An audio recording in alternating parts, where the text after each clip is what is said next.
Hello everyone, তনয়ার পাকশালাতে সবাইকে স্বাগত জানাই।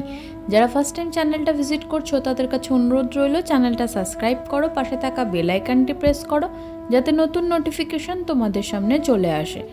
বাঙালিরা মিষ্টি খেতে কে না ভালোবাসে, আমরা তো ভীষণ পছন্দ করি, তাই আমাদের হেসেলে কিন্তু একটু মিষ্টির পরিমাণটা বেশিই থাকে। আর মা এটা আজকে খুব সহজেই কি করে এত চটজলদি মিষ্টি খেতে ইচ্ছা করলেই ঘরে বানিয়ে ফেলা যেতে পারে তার রেসিপি নিয়ে হাজির করলাম তোমাদের সামনে। ভীষণ সহজ, খুব ইজিলি তোমরা বানিয়ে নিতে পারবে ঘরেই, হাতে গুনে মাত্র 10 মিনিট ইনস্ট্যান্ট রসমালাই। এর জন্য দেখো এখানে আমরা নিয়ে নিয়েছি রসগোল্লা, প্লেন বাজার থেকে কিনে আনা রসগোল্লা। এবার দেখো এখানে 500 গ্রাম মতন দুধ আমরা একটু জাল দিয়ে রেখেছিলাম। ঈষদুষ্ণ গরম হলে এখানে আমরা আমুলিয়া যে দুধের প্যাকেট হয় 10 টাকা দামের, সেই আমুলিয়া দুধ এখানে আমরা গুঁড়ো দুধ ইউজ করছি। 2টো এলাচ মা প্রথমেই দিয়ে দিয়েছিল একটা সুন্দর সেন্টের জন্য। এবার যে রসগোল্লাগুলো আমরা মার্কেট থেকে কিনে এনেছিলাম সেই রসগোল্লা থেকে দেখো যে রসটা, চিনির যে শিরাটা, সেটাকে কিন্তু আমরা এইভাবে হাতে খুব সুন্দর করে চেপে স্কুইজ করে কিন্তু এই রসটা আমরা ফেলে দেবো। ফেলে না দিলে এর মধ্যে কিন্তু এই রসমালাইয়ের যে দুধের ক্ষীরটা এটা অ্যাবজর্ব করবে না। কত সুন্দর দেখো গাঢ় হয়ে গিয়েছে। এবার দিয়ে দিলাম পরিমাণ মতন চিনি, মিষ্টিটা যে যেরকম পছন্দ করো সেই অনুযায়ী দিল।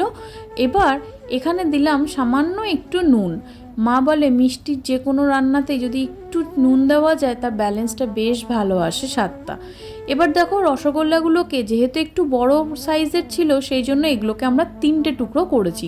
তোমরা যদি গুড়ি গুড়ি সাইজের পেয়ে থেকে থাকো তাহলে আমি বলবো অবশ্যই সেগুলো দিয়ে ট্রাই করো, ভীষণ ভালো খেতে হয়।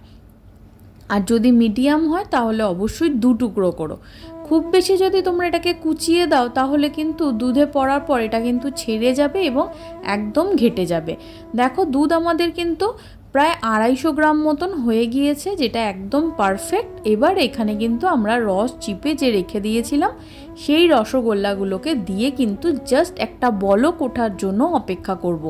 দেখো মা আলতো হাতে কিন্তু খুব বেশি এটাকে নাড়ানো যাবে না, যেহেতু প্রথম থেকেই রসগোল্লাটা তৈরি হয়েই রয়েছে। ব্যাস আমাদের কিন্তু রসগোল্লার এই রসমালাই একদম রেডি, জাস্ট এটাকে সার্ভ করার পালা। আমরা একটা প্লেটে নিয়ে সার্ভ করলাম। বাড়িতে আত্মীয় স্বজন আসলে একবার এইভাবে খাইয়ে দেখো, আশা করি কেউ ধরতেই পারবে না যে এটা তুমি রসগোল্লা দিয়ে করেছো। রসমালাই করতে গেলে রসগোল্লার প্রয়োজন আছে, কিন্তু একবার এইভাবে মার্কেট থেকে কিনে এনে ঘরে থাকা দুধ দিয়ে বানিয়ে খেয়ে দেখো। ভালো লাগলে অবশ্যই কমেন্ট সেকশানে জানাও।